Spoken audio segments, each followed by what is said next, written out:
Ya, continuamos leyendo. España se reproduce en América en materia y espíritu. No solo una completa revisión de los conocimientos geográficos trae consigo la empresa descubridora de América. El hecho tiene incidencias notables en el orden jurídico, cultural, moral y económico. Con los soldados irán llegando a América eclesiásticos, mercaderes, artesanos y burócratas. Se producirán así simultáneamente la conquista militar y el asentamiento de los europeos con sus costumbres y modos de vida. El trasplante y adaptación al medio de las instituciones castellanas. La introducción de nuevas especies vegetales y animales. Hablemos de caballos, ovejas, cerdos, gallinas, trigo, vid, duraznos, damasco, mil cuestiones. Y los más adelantados sistemas de industrias. El proceso de evangelización y civilización de los aborígenes. Una tarea tremenda, colosal. El funcionamiento de las primeras imprentas y la apertura de las primeras escuelas y universidades.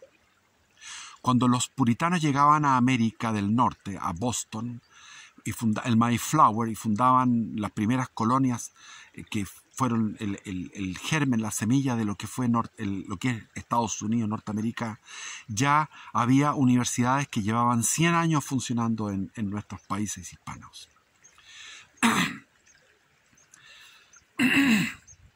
La necesidad de premiar a los conquistadores y a la vez de evitar la generación en las Indias, o sea en América, de una clase capaz de restaurar en la distancia el poder de la nobleza ya abatido en España, preocupa en todo momento a la corona.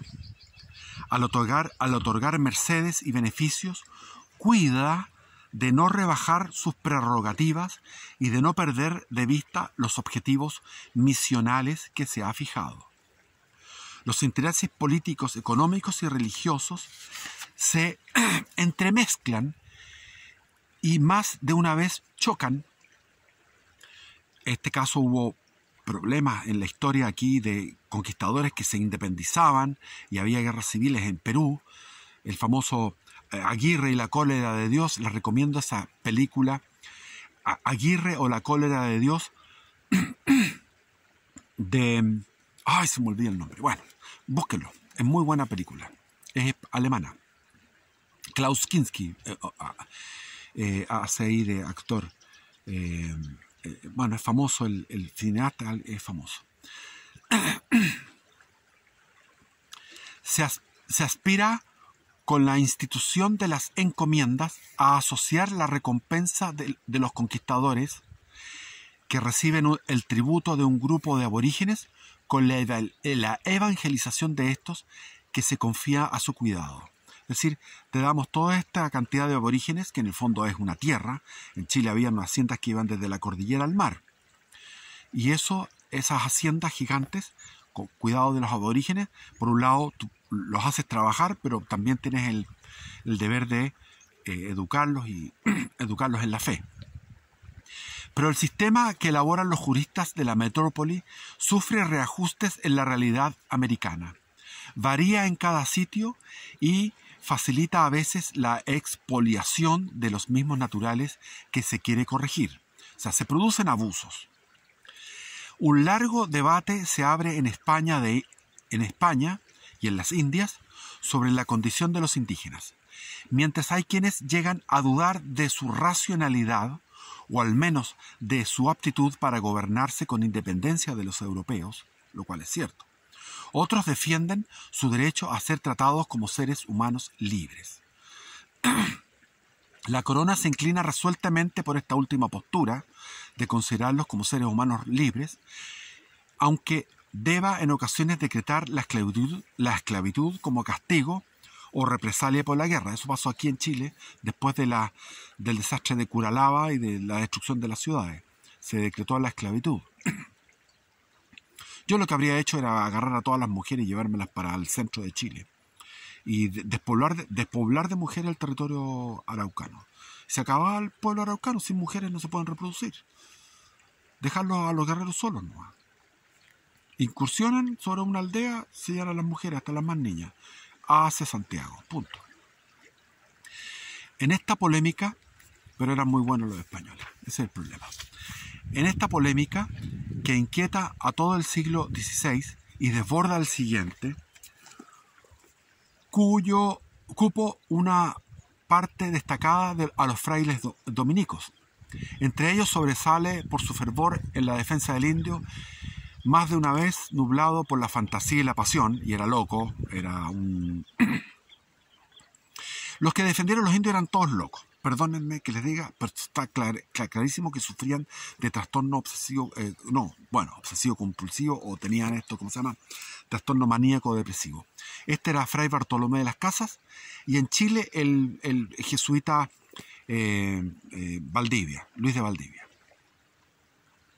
Entonces, más sólido y más sereno que el padre de las Casas fue Fray Francisco de Vitoria, catedrático de la Universidad de Salamanca, que por su intuición jurídica ha sido considerado fundador del moderno derecho internacional.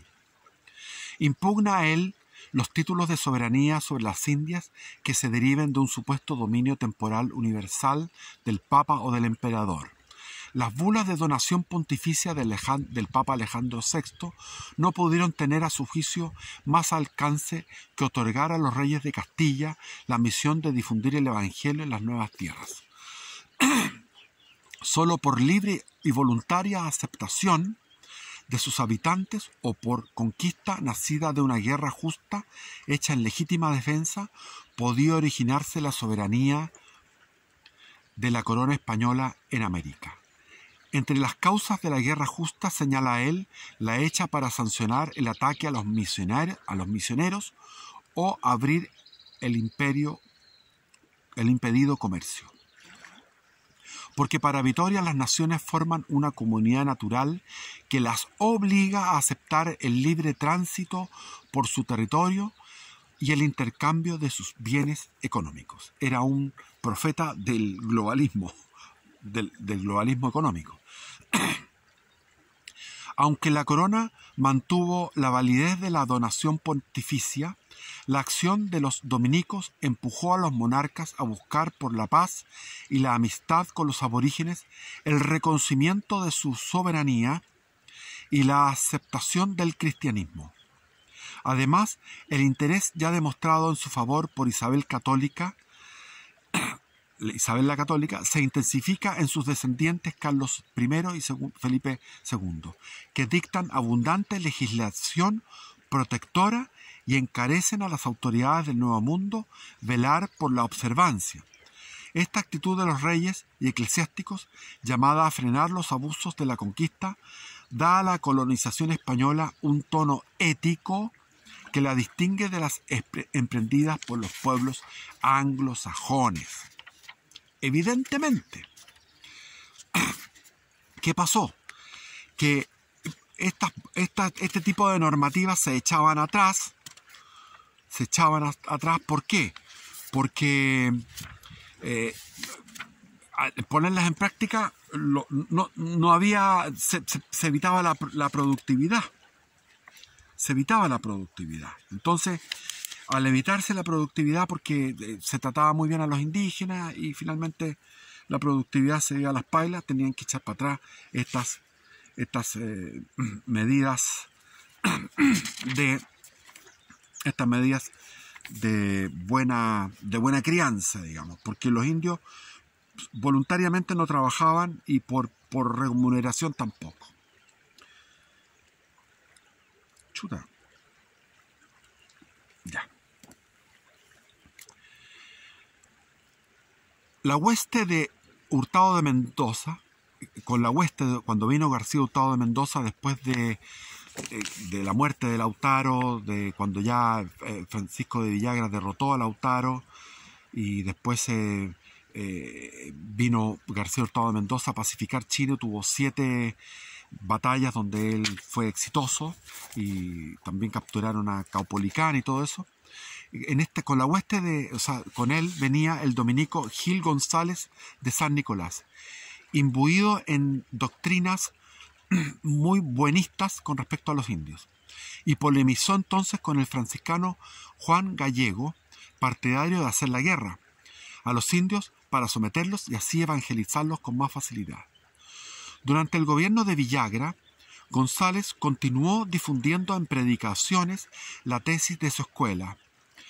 Tuvo en su contra al teniente gobernador Juan de Herrera. En opinión de este, los indios, después de aceptar la soberanía del rey, se habían alzado violando sus promesas e impidiendo la predicación. Porque se comprometían a no pelear para escuchar la predicación, pero la predicación al indio no le gustaba, porque la predicación decía que tenían que tener una sola mujer, y eso le cargaba al indio. Por ello debía castigárseles con guerra porque no permitían el ingreso de misioneros al territorio. Ajustándose a las formalidades jurídicas dominantes, Herrera abrió proceso en 1561 contra los indios rebeldes y los llamó a comparecer al tribunal por edictos, designando al mismo tiempo a González como defensor de ellos. A pesar de que el dominico recusó al tribunal, este condenó a los sublevados a muerte y perdimiento de sus bienes, enviándose una compañía de 200 hombres a ejecutar la sentencia.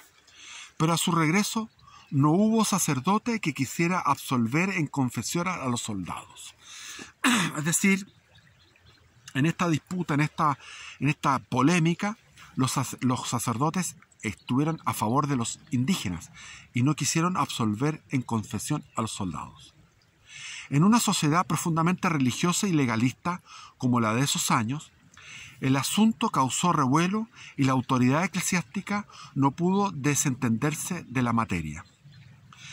En 1563, el obispo de Santiago, Rodrigo González Marmolejo, que escribió una historia de Chile, una historia de la conquista, se la recomiendo, convocó a una junta de teólogos para analizar las cuestiones nacidas de la guerra de Arauco. Aunque allí primó la idea de que la guerra estaba justificada por la contumaz rebeldía de los araucanos, se estimó asimismo que con frecuencia los españoles habían violado la justicia y que debían restituir sus bienes a los indios despojados. El acuerdo no quedó en el papel, pues varios conquistadores, entre ellos Juan Bautista Pastene, cumplieron con esta obligación de conciencia y devolvieron las tierras a los indios. El debate producido por estos problemas trascendió al Perú, donde el arzobispo de Lima y obispo de Charcas ordenaron a su clero suspender la absolución de los soldados que regresaban de Chile hasta que repararan los daños cometidos. Es decir, no les daban la confesión, no les daban la absolución. En 1570, el virrey Toledo escribía a la corte que el clero se encontraba tan desacreditado a esta guerra que los soldados sentían escrúpulos en ir a ella. Es decir, muchas veces los ejércitos, los capitanes, con sus soldados no querían ir a pelear con los araucanos. ¿Por qué? Porque los clérigos encontraban que esa guerra era injusta. Por otra parte, el tercer concilio provincial de Lima, al que concurrieron los dos obispos de Chile, el obispo de Santiago y el obispo de Nueva Imperial, que el de Nueva Imperial incluía Concepción y Valdivia y Castro y Osorno, dispuso en 1583 la prohibición a los sacerdotes de enrolarse como capellanes en nuevas expediciones, salvo el expreso permiso de su diocesano, que en su caso calificaría la necesidad o justicia de ellas. Es decir, trataban de que condenaron que fueran como capellanes en los ejércitos que combatían. El problema de conciencia sobre los excesos que pudieron haberse cometido en la guerra de Chile se mantuvo vivo hasta el término del siglo, como le acreditan algunos sugestivos casos. Así, en su testamento otorgado en Osorno en 1578, Diego Nieto de Gaete, cuñado de Pedro de Valdivia, o sea, hermano de la esposa de Pedro Valdivia, que se dedicó a procrear y se dedicó a tener relaciones sexuales con todas las indias que encontró. Y de ahí, sangre de Gaete tenemos casi todos. Casi todos los chilenos tienen sangre de este hombre y de su hermano. Eran dos. Cuñado de Pedro Valdivia, que estaba instalado en Osorno, legó 27.000 pesos de oro, de buen oro, para reparar los daños que hubiese causado a los 3.000 indios de su encomienda, que eran huilliches del sur. En un condilicio extendido en España en 1596, el ex gobernador Martín Ruiz de Gamboa ordenó que se entregasen 200 ovejas a las herederas de 2 caciques muertos por él en sus campañas. Sentía sentimiento de culpa por haber matado 2 caciques y le entregó a sus hijas herederas 200 ovejas. García Hurtado de Mendoza se dejan 200 ducados de renta perpetua para que 2 veces al año se repartan en limosna entre los pobres del marquesado de Cañete. El Cañete es donde está ahora, Cañete, donde está en la zona de la provincia de Arauco, como reparación por los daños que pudo cometer injustamente en la guerra de Arauco y que por la distancia y el tiempo no le era posible compensar en su sitio. O sea, 200 ducados de renta para los mismos mapuches que están ahora hueveando, que son los de la zona de Huentelolén, que ahora están en Alzado, lo que es la zona de Cañete, Tirúa, Cañete, Los Álamos, Contulmo. Un fuerte impacto produjeron en el debate doctrinal el asesinato del gobernador Loyola en 1598 y el consiguiente alzamiento indígena, o el súper formidable alzamiento indígena con el súper formidable líder indígena Pelastraro. Pocos meses después, el canónigo de la Catedral de Santiago, Melchor Calderón, hombre de apreciable cultura y de reconocida inclinación en favor del buen trato de los naturales, entregó al conocimiento de una asamblea de notables, que lo hizo suyo, el texto de un tratado justificador de la pena de esclavitud para los aborígenes rebeldes, sin negar las injusticias cometidas al iniciarse la colonización. Calderón advertía que a partir del gobernador Mendoza, los indios recibieron protección contra los agravios y como consecuencia reconocieron en varias ocasiones la soberanía del rey y le pagaron tributos.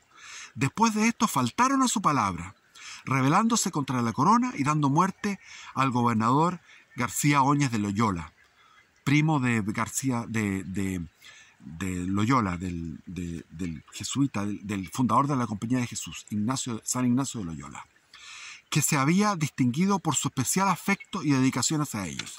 Es importante hacer notar que cuando un gobernador era bueno con los araucanos consideraban que eso era debilidad, la bondad. ¿Qué es lo que hizo García Óñez de Loyola? Les regaló estufas, estas cocinas de fierro, que se habían inventado en la época, les regaló a los distintos caciques y los caciques consideraban que ese obsequio era signo de debilidad y las cocinas de fierro las fundieron, hicieron puntas de flechas de lanza, y de flecha. Entonces, los araucanos no entienden la bondad y la consideran debilidad. Solamente cuando había un gobernador duro que los trataba mal, en ese momento los mapuches se aquietaban. Si venía un gobernador bueno, se alzaban. Esa es la norma para tratar a los mapuches. Entonces, el tratado se invocaba al parecer de diversos teólogos españoles, entre ellos Francisco de Vitoria, para concluir que por los asaltos y matanzas que habían protagonizado los araucanos, y por impedir el libre tránsito del comercio y por estorbar la predicación del Evangelio, los indios debían ser condenados a una servidumbre moderada de 12 años. El Tratado de Calderón, que se dio a conocer al virrey de Lima, ciudad que alcanzó los honores de la imprenta. A él vino a añadirse enseguida una petición en derecho del agustino Juan de Vascones, que partió como procurador de Chile ante la Corte de España para convencer al rey y al Consejo de Indias con análogas razones de la necesidad de sancionar a los rebeldes con la esclavitud. Como Calderón, Vascones había sido hasta entonces en las Filipinas y en Chile un sincero defensor de la causa de los indígenas. Pero, después de ver el dramático giro de los hechos y de las matanzas ocasionadas y de las crueldades y del sadismo en la tortura que utilizaban los indios en sus correrías exitosas, lo llevó a adoptar esta nueva actitud. ¿Ok? Durante el reinado de Felipe II se habían producido una creciente rivalidad entre España e Inglaterra. No solo nacía esta de causas políticas y económicas, sino también de motivos de orden religioso. Inglaterra, bajo el gobierno de Isabel Tudor, había proscrito el catolicismo y perseguido a sus adeptos, tanto en la isla como en la vecina Irlanda, donde mataron irlandeses como malos desde la cabeza. Siempre los irlandeses pagaron el pato porque eran católicos fervorosos. Todo lo que pudiera herir el poderío español, defensor de la Iglesia romana, era bien visto y estimulado por la reina. Mientras mantenía externamente relaciones de paz con Felipe, daba aliento y apoyo secreto a los corsarios que atacaban el inmenso imperio castellano. De estas expediciones sacaba Isabel indudables ventajas políticas, puesto que sin responsabilidad ostensible hostigaba de continuo al adversario, pero también recogía pingües beneficios económicos, pues en realidad la reina era socia de las empresas corsarias. Mientras el embajador español en Londres era engañado con demostraciones de amistad, se preparó secretamente una escuadrilla de 5 barcos para ir a atacar los dominios de Felipe II. Salió esta en diciembre de 1577. Su jefe, Francisco Drake, era un ferviente puritano y, a su juicio, vender negros en las colonias, matar españoles y saquear los buques que cargaban oro eran la obra del elegido de Dios. En la navegación en el Atlántico perdió dos buques y con los 3 restantes entró en agosto de 1578 al estrecho de Magallanes, que navegó con toda fortuna. Pero las furiosas tempestades del Océano Pacífico acabaron dispersando la expedición. Solo una nave comandada por Drake siguió adelante. En noviembre llegó a la isla Mocha, frente a la costa araucana, e intentó sin resultado entablar relaciones con los indígenas. Pudo resarcirse más adelante con creces de sus frustrados propósitos, pues en la rada de Valparaíso asaltó sin dificultad un barco cargado de oro y además saqueó las bodegas del puerto llenas de productos agrícolas que iban a remitirse al Perú. Después de robar los vasos sagrados de las iglesias y todo cuanto pudieron en las humildes habitaciones del lugar, los ingleses siguieron su viaje, llevándose el barco apresado. Su intento de repetir el mismo atraco en La Serena fracasó por la organizada defensa de los pobladores, ya advertidos de la presencia de Drake, que fueron a mata caballo desde Valparaíso a avisar a La Serena. Este abandonó las costas de Chile para seguir cometiendo depredaciones en otros lugares. Estuvo de regreso en Inglaterra en septiembre de 1580, después de haber dado la vuelta al mundo. El buen resultado financiero de la expedición de Drake dio estímulo para emprender otras nuevas. En 1586, encontrándose aún en paz oficial con Inglaterra, España con Inglaterra en paz, partió otro audaz corsario, Thomas Cavendish, rumbo a América del Sur. Su paso por el estrecho y la navegación por el Pacífico fueron difíciles. Pudo aprovisionarse con facilidad en la isla Santa María y después de buscar sin resultado el puerto de Valparaíso, oculto en la niebla, fondeó en la Bella Quintero, en abril de 1587. Pronto llegaron allí contingentes españoles. Eran 30 sacerdotes a caballo, 30 frailes a caballo, quienes con quienes los corsarios sostuvieron un combate. Fueron sorprendidos haciendo un asado en la playa ahí, donde está ahora la caleta en Quintero, en esa playa. Estaban ahí haciendo asado porque habían cazado ganado silvestre. Se encontraban ahí tomando copete y cayeron estos 30 frailes a caballo y los tomaron prisioneros. Cavendish huyó tuvieron que huir a su embarcación y apresó y los corsarios fueron ahorcados en la plaza de Santiago. Cavendish huyó hacia el norte, apreció otras embarcaciones, una en Arica, alejándose en definitiva de la costa de Chile. No iba a terminar el siglo sin que llegase una tercera expedición corsaria al país comandada por Ricardo Hawkins y contaba como siempre con el apoyo de la reina Isabel. En 40 días atravesó el estrecho de Magallanes y poco después fondeó junto a la isla Mocha. En abril de 1594 cayó de súbito sobre Valparaíso, que saqueó sin resistencia. Pero su estrella vino a eclipsarse en la costa peruana, donde fue apresado. Sirvióle ahora a Hawkins el comportamiento caballeroso que había usado siempre con sus prisioneros, pues le fue retribuido por los españoles. Al rendirse a ellos, después de un duro combate, recibió palabra de que se le respetaría su vida, lo que se cumplió. García Hurtado de Mendoza, que era entonces virrey del Perú, que había sido gobernador de Chile, y hijo de un virrey del Perú también, le colmó de atenciones. Fue después remitido a España y luego de unos años de prisión se le dejó en libertad.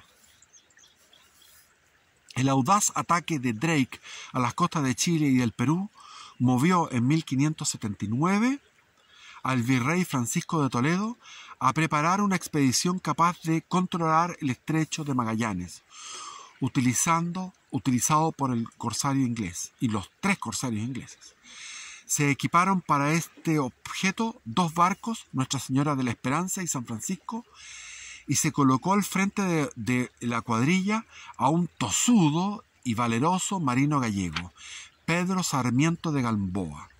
En los canales de la Patagonia, las tempestades separaron a ambos navíos, y el San Francisco, dirigido por el piloto Hernando Lamero, fue arrastrado hasta el grado 56, lo que le permitió comprobar que más al sur del estrecho no existía el continente ligado al polo que todos suponían. Cuando pudo regresar hacia el norte, Lamero, en vez de buscar a Sarmiento, regresó a Valdivia. Entretanto, el último, Sarmiento de Gamboa, había logrado penetrar en el estrecho y después de explorarlo con detención y tomar posesión de él, en nombre de Felipe II, siguió viaje a España. Las informaciones proporcionadas por Sarmiento convencieron al rey de la necesidad de fortificar el estrecho para impedir así el paso de los piratas. Con el apoyo del monarca se equipó una escuadra importante que salió hacia América en diciembre de 1581. Este fue Felipe II. Venía como jefe el general Diego Flores de Valdés y Sarmiento de Gamboa, en calidad de gobernador de las tierras del estrecho. 2 ensayos de penetrar en este fracasaron por los fuertes vientos. La escuadra quedó seriamente dañada y más aún, la convivencia de Flores y Sarmiento. En franca ruptura, el primero regresó a España, Flores, con sus mejores buques. Pero Sarmiento no estaba dispuesto a ceder ante los obstáculos. Logra equipar en el Brasil 5 naves, que pone al mando de Diego de la Ribera como general de la Armada, y al entrar por fin al estrecho en 1583, allí, en la orilla norte y próximo a la boca oriental, funda el pueblo en el nombre de Jesús. Reparte solares e instruye cabildo. Vaya en ese lugar. Está al lado del frente de Bulnes. Vaya en ese lugar. Merece la pena ir cuando ustedes estén en Punta Arenas, ir a ese lugar. Más que el fuerte de Bulnes, el puerto de Hambre que está ahí. Pero de nuevo su índole tosuda le hace chocar con su compañero. Un día Rivera leva anclas rumbo a España con la casi totalidad de la escuadra. Sarmiento queda solo con una nave y no obstante se empeña en seguir adelante. Con un grupo de hombres camina por tierra y después de no pocas penalidades, muchos sufrimientos, llega a la península de Brunswick, donde funda una nueva población, Rey Don Felipe. Pero cuando se apresta a visitar por mar la anterior colonia, un temporal furioso lo arrastra fuera del estrecho y va a botarlo in misericordia a las costas de Brasil. Todos sus esfuerzos por llegar a Magallanes fracasan, pero su carácter sigue imbatible. Se resuelve a ir a España en busca de auxilios y como si fuera poco, lo ocurrido es apresado en el camino por un pirata que lo lleva a Inglaterra. Sale de allí con gran dificultad y al querer pasar a Francia, por Francia a España, lo cautiva un caudillo hugonote y lo hace pagar a Felipe II un fuerte rescate por su libertad. Segunda vez que cae preso. Por fin Sarmiento llega a su patria en 1586. Han transcurrido 5 años desde su salida del puerto de Hambre, del nombre de Jesús. Entre tanto, los pobladores de Magallanes quedan en el más completo abandono. El hambre y el frío dan cuenta poco a poco de sus vidas. Por una cruel ironía, el único sobreviviente iba a ser rescatado por el pirata Cavendish a su paso por el estrecho. El único que sobrevivió. No pudo volver Pedro Sarmiento de Gamboa. Pedro Sarmiento de Gamboa es el último de los españoles que demuestra esta persistencia en el heroísmo y en la fijación en su mente y en su corazón por poblar el estrecho. Es el último gran chileno, Pedro Sarmiento de Gamboa, que amó ese lugar. Eso es. Estuvo preso en Inglaterra, estuvo preso en Francia, llegó a España, organizó otra expedición, pero murió, porque quedó debilitado con tanto sufrimiento. La historia de Sarmiento de Gamboa es algo que hay que leer, es algo que hay que... es lo más novelesco que hay. Es una historia de dolor, de sufrimiento, como la historia de San Juan de la Cruz, como la historia de todos los miles y miles y miles y miles de españoles que anduvieron por estas tierras o evangelizando, durmiendo en las penalidades, con el frío, con la lluvia, en las alturas, poblando Quito, poblando en el Amazonas, explorando el norte, todo el continente americano, el norte de América, Norteamérica. Cabeza de Vaca, otro grande, por favor, conozcan Cabeza